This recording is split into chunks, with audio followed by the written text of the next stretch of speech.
God's word for today. आज के लिए परमेश्वर का वचन.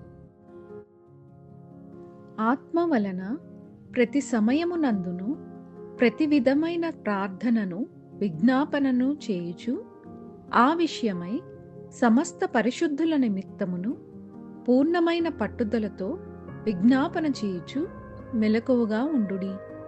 ఎఫెసీయులకు రాసిన పత్రిక 6వ అధ్యాయం 18వ వచనం.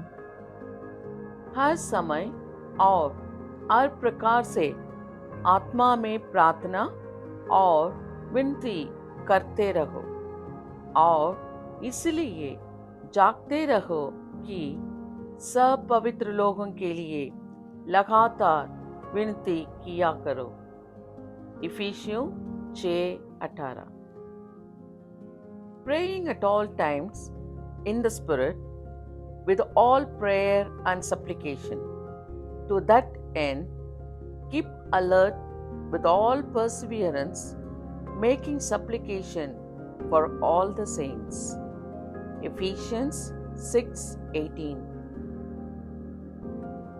எந்த சமயத்திலும் சகலவிதமான வேண்டுதலோடும் விண்ணப்பத்தோடும் ஆவியினாலே ஜெபம் பண்ணி அதன் பொருட்டு மிகுந்த மன உறுதியோடும் சகல பரிசுத்தவான்களுக்காகவும் பண்ணும் வேண்டுதலோடும் விழித்துக் கொண்டிருங்கள். எபேசியர் 6:18. God bless you all. Have a blessed day. Amen. Amen.